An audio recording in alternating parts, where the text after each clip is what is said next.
Assalamualaikum warahmatullahi wabarakatuh. Perkenalkan, nama saya Fianur Ardiansyah dengan NIM AR029 dari Teknologi Rekayasa Otomasi kelas A. Di sini saya akan menjelaskan mengenai materi, yaitu implementasi dan analisa PWM. Itu dimana dalam implementasinya kita menggunakan Arduino Mega 2560 serta ESP32 S2 Mini. Mungkin kita langsung masuk ke materinya. Sebenarnya yang pertama ini ada Arduino Mega 2560, dimana Arduino Mega 2560 adalah papan mikrokontrol tangguh berbasis Atmega 2560 dengan 8 bit. Papan ini beroperasi pada kecepatan clock 16 MHz dan menawarkan konektivitas yang luas, sehingga cocok untuk proyek yang kompleks yang membutuhkan banyak pin input dan output. Fitur-fitur dari Arduino Mega antara lain yang pertama ada memori, yaitu 256 KB flash untuk program dan 8 KB SRAM dan 4 KB EEPROM. Kemudian pin input output yaitu 54 pin input output dan 16 pin input analog dan 14 pin untuk PWM. Konektivitas koneksi USB untuk pemrograman dan komunikasi jack daya DC dan hidat ICSP atau In Circuit Serial Programming. Proteksi memiliki sekring yang dapat direset untuk melindungi port USB dari arus yang berlebih. Selanjutnya yaitu ESP32 S2 Mini. ESP32 S2 Mini adalah papan pengembangan mikrokontrol yang berukuran ringkas yang dibuat di atas chip ESP32 S2 dari Espressif. Papan ini memiliki konektivitas Wi-Fi dan dirancang untuk aplikasi Internet of Things atau IoT. Ukurannya yang kecil membuatnya cocok untuk proyek dengan keterbatasan ruang dan biasanya dilengkapi dengan memori flash besar 4 MB. Fitur-fitur dari ESP32 S2 Mini yaitu yang pertama ada chipset ESP32 S2 adalah sistem chip SoC yang memiliki CPU tunggal dengan kecepatan hingga 240 MHz dan konektivitas Wi-Fi 2,42 GHz. Port USB-C tersedia untuk pemrograman dan catur daya, menjadikan mudah untuk dihubungkan ke komputer. Konektivitas Wi-Fi mendukung berbagai mode seperti EP atau Access Point, STA atau Station, dan EP plus STA. Pin GPIO memiliki sekitar 30 pin yang dapat digunakan untuk berbagai fungsi seperti I2C, SPI, UART, ADC, DAC, dan PWM. Selanjutnya, memori flash biasanya dilengkapi dengan memori flash besar 4 MB untuk menyimpan program dan data. Selanjutnya ini adalah pinout Arduino Mega. Namun sebelum itu kita akan melihat dari datasheet dari Arduino Mega itu sendiri, dimana datasheetnya ini adalah datasheet dari Arduino Mega itu sendiri yang saya dapatkan dari sumber internet, dimana di datasheet ini menjelaskan mengenai dari fitur-fitur Arduino Atmega 2560, kemudian Atmega 16U2, sleep mode, power, I/O, functional review, board operation, dan sebagainya. Kemudian ini juga datasheet dari ESP32 S2 Mini. Nah, ini fitur-fiturnya ada Wi-Fi, penjelasan CPU dan memori, advanced peripheral interface, terus security dan sebagainya. Kedua datasheet ini merupakan sangat penting untuk dipahami terlebih dahulu ya, sebelum kita menggunakan komponen tersebut, supaya dalam penggunaannya ini tidak salah operasi, entah itu salah dari input, sehingga akan mengakibatkan dari kerusakan dari komponen tersebut. Artinya datasheet ini sebagai buku pegangan lah untuk sebagai penggunaan dari komponen yang akan digunakan. Selanjutnya kita akan mengetahui dari pinout Arduino Mega 2560. Nah, ini adalah pinoutnya, dimana di sini yang hitam ini ground, kemudian merah ini power, hijau LED, abu-abu ini internal pin, kemudian coklat ini SWD pin, terus yang putih ini other pin, kemudian ada analog pin, digital pin, default, dan microcontroller. Sini memiliki banyak digital input output, sehingga sangat cocok gitu untuk proyek-proyek yang membutuhkan pin input output yang banyak. Kemudian ini adalah pinout dari ESP32 S2 Mini, dimana ini cukup ringkas ini dari pin-pin yang disediakan, dimana di sini memiliki cukup banyak juga, lumayan banyak dari pin GPIO-nya. Kemudian ada SCL, kemudian komunikasi I2C, UART dan sebagainya. Nah, di sini sangat cocok untuk proyek-proyek IoT gitu, karena ukurannya yang mini, namun dari sistemnya bagus gitu untuk dari sistem IoT sendiri. Selanjutnya ada penjelasan dari pulse width modulation atau PWM. PWM adalah teknik modulasi duty ratio untuk menghasilkan sinyal pulsa dengan periode konstan, di mana nilai rata-rata atau average dikontrol dengan mengubah durasi keadaan high relatif terhadap low. Dalam mikrokontrol, PWM biasanya dihasilkan oleh timer atau counter hardware yang beroperasi berdasarkan clock source tertentu. Timer menghitung naik atau turun up and down counting dan membandingkan hasil hitungan dengan nilai register compare untuk menentukan titik transisi pulsa. PWM banyak digunakan dalam kontrol motor seperti PLDC, PMSM, DC, kemudian SMPS, komunikasi digital tertentu, dan pembangkit sinyal AC sintetis. Selanjutnya frekuensi PWM. Frekuensi PWM adalah jumlah periode gelombang PWM per detik dengan rumus yaitu frekuensi PWM adalah F clock per prescale kali top, di mana F clock yaitu frekuensi clock timer, prescale sama dengan pembagi frekuensi clock, dan top adalah nilai maksimum counter. Dampaknya, frekuensi tinggi respon lebih cepat gitu, ripple lebih rendah, tetapi switching loss meningkat gitu. Frekuensi rendah efisiensi tinggi pada power stage, tetapi dapat menimbulkan suara audible noise pada motor atau transformer kurang dari 20 kHz. Selanjutnya duty cycle PWM. Duty cycle PWM adalah rasio antara durasi pulsa on dan total durasi satu siklus penuh yang dinyatakan dalam bentuk persentase. Nilai ini menentukan seberapa banyak daya yang dialirkan ke perangkat. Duty cycle 100% berarti sinyal on terus-menerus, sementara 50% sinyal on off bergantian dengan durasi yang sama. Rumus dari duty cycle yaitu T on per T on plus T off, di mana T on adalah waktu on atau waktu di mana tegangan keluaran berada pada posisi tinggi, T off waktu off atau waktu di mana tegangan keluaran berada pada posisi rendah, dan T total adalah waktu satu siklus atau penjumlahan antara T on dengan T off disebut dengan periode satu gelombang. Selanjutnya adalah resolusi PWM. Resolusi PWM adalah perubahan terkecil dalam siklus kerja yang dihasilkan oleh generator PWM, dinyatakan dalam bit atau sebagai pecahan atau presentase dari periode skala penuh. Resolusi ini menentukan seberapa halus Anda dapat mengontrol keluaran rata-rata dengan memvariasikan lebar pulsa. Dengan kata lain, resolusi PWM menentukan seberapa halus kontrol daya atau sinyal analog dapat dihasilkan oleh perangkat digital. Semakin tinggi resolusinya, semakin banyak variasi nilai yang dapat diatur, sehingga menghasilkan kontrol yang lebih halus dan presisi. Selanjutnya adalah PWM inverting, di mana PWM inverting bekerja kebalikan dari mode non-inverting. Pada mode ini, sinyal keluaran dimulai dengan keadaan low, kemudian berubah menjadi high ketika timer mencapai nilai pembanding yang sama seperti pada mode non-inverting.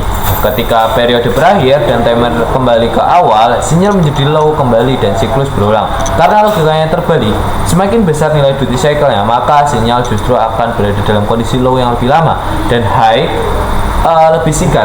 Jadi hubungan antara nilai pengaturan dan bentuk pulsa bersifat berlawanan. Mode inverting biasanya dipakai bukan karena ingin membalik logika begitu saja, namun karena kompatibilitas dengan perangkat yang keras tertentu. Misalnya, pada rangkaian half bridge atau full bridge, beberapa driver MOSFET membutuhkan sinyal yang terbalik untuk mengontrol sisi high side dan low side. Kemudian PWM non-inverting, di mana mode PWM standar di mana sinyal keluaran akan mulai dalam keadaan high lalu berubah menjadi low ketika timer mencapai nilai tertentu yang ditetapkan oleh batas duty cycle. Setelah timer kembali ke awal dan mulai periode baru, sinyal kembali ke high dan pola ini berulang. Dengan cara kerja seperti ini, semakin besar nilai duty cycle, semakin lama sinyal berada pada kondisi high dalam satu periode. Artinya, hubungan antara nilai duty cycle dan bentuk pulsa bersifat linear. Mode non-inverting banyak dipakai untuk aplikasi umum seperti mengatur kecepatan motor DC, mengatur terang LED, mengontrol kipas, atau memberi sinyal PWM ke perangkat logika standar. Selanjutnya yang terakhir ada possessive PWM. Possessive PWM adalah teknik pengendalian sinyal PWM di mana dua atau lebih sinyal PWM tidak dimulai pada waktu yang sama, melainkan memiliki pergeseran fase tertentu antara satu sinyal dengan sinyal yang lain. Pergeseran fase ini berarti setiap sinyal PWM akan menghasilkan pola on-off pada waktu yang berbeda, meskipun frekuensi dan duty cycle-nya bisa sama.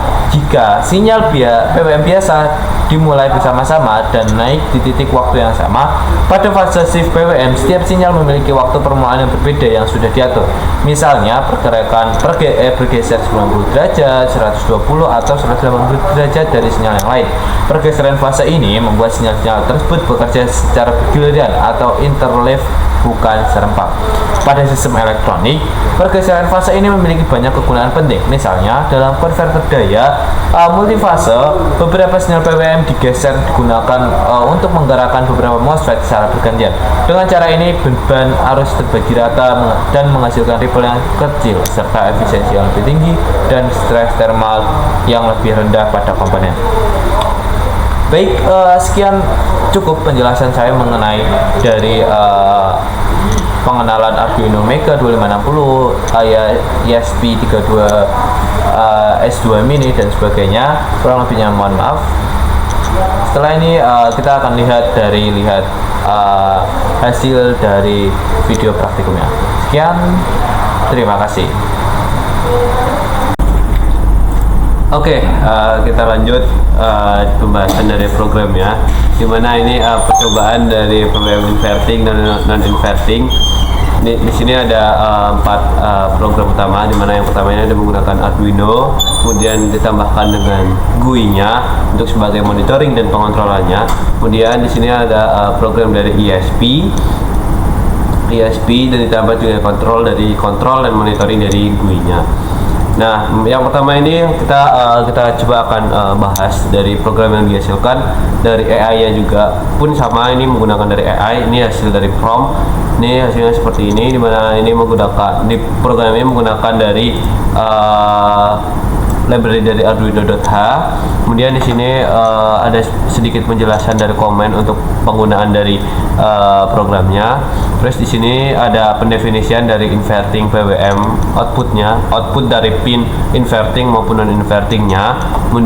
Kemudian di sini ada pendefinisian dari OCR, fase, terus dari current, dati, frekuensinya. Kemudian di sini ada prescaler option untuk timernya. Kemudian di sini untuk void untuk compute the timer parameternya. Terus selanjutnya di sini digunakan untuk dari resolusinya, menghasilkan dari resolusi yang akan dipakai itu berapa. Kemudian di sini digunakan untuk prescalernya. Selanjutnya di sini masih sama dengan program sebelumnya. Ini presentasi dari klaim datinya. Ini programnya seperti ini. Terus dari program dari untuk konversi dari duty cycle atau persen, mengubah dari nilai dari OCR. Ini seperti ini. Kemudian selanjutnya ada di bawah ini konfigurasi dari timernya, channel A, terus channel B untuk kecepatan dari PWM yang akan disetting. Dan timer 3 ini digunakan untuk channel A, kemudian timer 4 digunakan untuk channel B. Nah, ini setup untuk dari timer 3, ini untuk setup dari timer 4. Nah, ini channel dari hardware yang akan digunakan. Ini program dari untuk setup dari channel A. Ini seperti ini. Ini program untuk dari channel B. Terus ini masih seperti ini. Terus ini sama ini dari inisialisasi dari default dari programnya. Ini awalnya seperti ini. Kemudian nanti akan diupdate sesuai dari keinginan, sesuai dari kebutuhan, dari perintah dari soal yang diinginkan, data yang akan dicari itu nanti akan disesuaikan. Nah, ini sampai terakhir ini seperti ini. Selanjutnya kita akan berpindah pada GUI-nya, GUI dari Arduino-nya. Microcontrol yang pertama kita menggunakan dari library ini, kita menggunakan library Python sehingga memudahkan dari programmingnya. Kita menggunakan dari library Qt dengan menggunakan dari application, kemudian widget, box layout, label, slider, box layout, pin box, push button, combo box, group box dan sebagainya. Terus ini kelas dari kontrol dari PWM-nya. Terus ini inisialisasi dari UI-nya, ini cukup banyak. Kemudian dari port selection-nya, ini programnya seperti ini.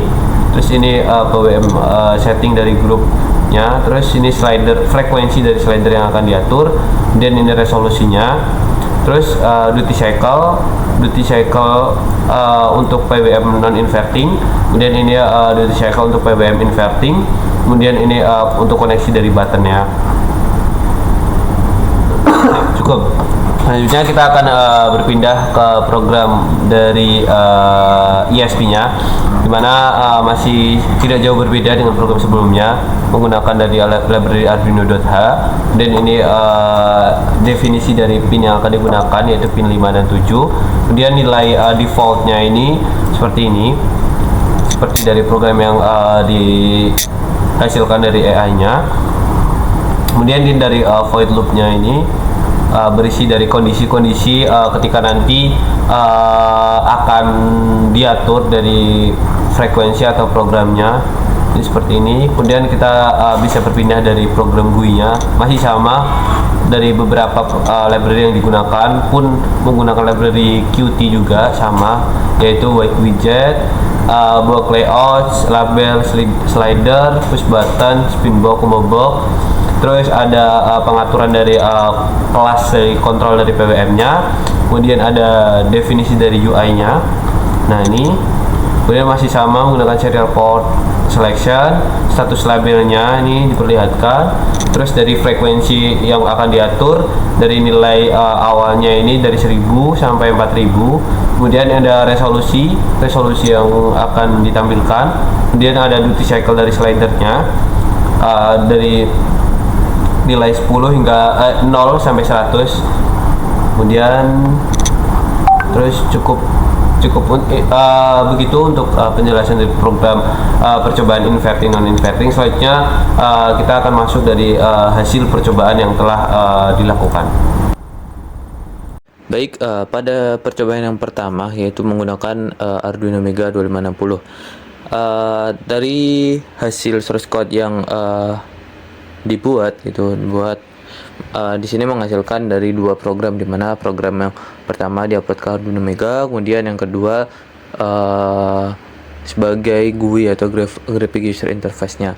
Pada percobaan pertama ini kita menggunakan 3 percobaan, di mana duty cycle, frekuensi, dan resolusi. Di mana yang pertama adalah frekuensi, terlihat dari video beberapa kali ada perubahan di situ. Ketika slidernya diubah, maka terjadi perubahanlah dari grafik frekuensi yang ditampilkan pada osiloskop. Kemudian yang kedua ada duty cycle. Nah, terlihat juga ketika duty cycle slidernya dirubah, maka lebar pulsanya akan berubah gitu. Kemudian yang terakhir juga resolusi. Nah, ketika slidernya dirubah juga, maka dia akan terubah. Maka di sini juga ada validasinya. Selain dari osiloskop, dari program GUI-nya juga menambahkan sebagai validasi osiloskop yang digunakan.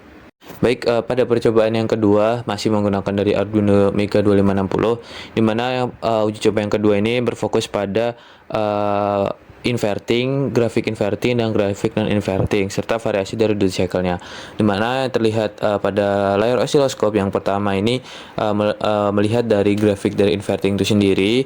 Kemudian ketika diubah menjadi non inverting, dimana ini percobaan 50%, maka perubahannya belum terlihat. Namun ketika diubah menjadi duty cycle 75%, maka terlihat di osiloskop grafik antara inverting dan non inverting ini sedikit berbeda. Jadi ada perbedaan antara grafik inverting dan non inverting. Kemudian di percobaan yang ketiga masih menggunakan dari Arduino Mega, dimana yang ketiga ini fokus pada pergeseran fasa 180 derajat.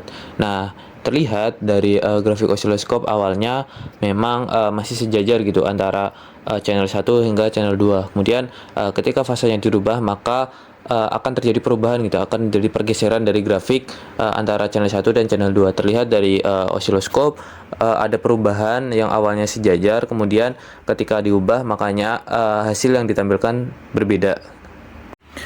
Oke, baik, kita lanjut ke percobaan yang keempat. Nah, sedikit berbeda dengan percobaan sebelumnya, di mana percobaan kali ini menggunakan dari ESP32 S2 Mini atau Wemos Lolin S2 Mini. Di mana namun untuk percobaannya memiliki persamaan dengan percobaan yang pertama, di mana pada percobaan ini fokus pada duty cycle, kemudian frekuensi dan resolusi gitu.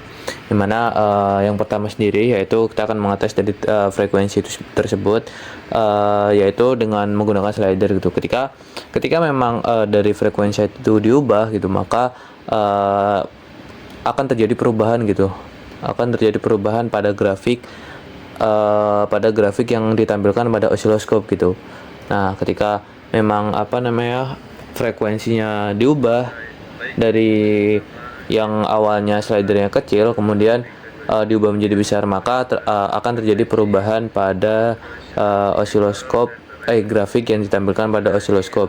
Kemudian selanjutnya tes yang kedua yaitu duty cycle dari range 0 sampai 100%, di mana pada percobaan ini akan mengubah dari lebar pulsa dari grafik yang ditampilkan pada osiloskop gitu kan. Terlihat dari percobaan di mana grafik yang tertampil pada osiloskop memiliki perubahan gitu, di mana ketika duty cycle kecil maka grafiknya akan semakin rapat, dan ketika duty cycle-nya dibesarkan maka lebar pulsanya akan semakin lebar. Kemudian yang terakhir ada percobaan dari resolusinya.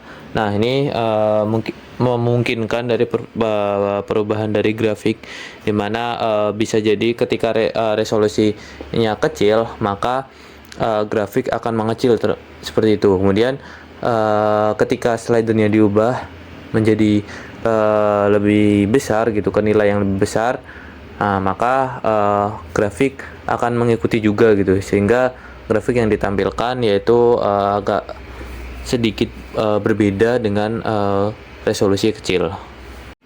Baik, kemudian lanjut ke percobaan yang kelima, di mana percobaan yang kelima ini seperti memiliki kesamaan dengan percobaan yang kedua, namun di sini menggunakan ESP32 lagi-lagi, di mana pada percobaan ini juga sama, yaitu fokus pada variasi duty cycle, kemudian melihat dari grafik inverting dan non inverting, di mana yang pertama ini dari hasil grafik inverting 50%, ketika diubah menjadi non inverting maka tidak ada perubahan gitu, karena masih menggunakan duty cycle 50% gitu kan, sehingga sama gitu hasilnya. Ketika diubah menjadi 75% seperti pada yang di video, maka akan terlihat perbedaannya gitu, dimana ketika inverting maka grafiknya akan terbalik seperti itu. Namun ketika non inverting maka grafiknya akan seperti biasa. Terlihat pada video terjadi perubahan. Ketika inverting maka grafiknya akan di atas karena menggunakan 75%. Namun ketika non inverting seperti dikembalikan gitu kepada hasil grafik yang pada normalnya, sehingga grafiknya akan kembali ke bawah gitu, karena 75% grafiknya ada di bawah. Baik, pada percobaan yang terakhir yaitu percobaan ke-6, ini memiliki kesamaan dengan percobaan yang ketiga, namun lagi-lagi di sini menggunakan ESP32 S2 mini gitu, atau Wemos Lodin S2 mini.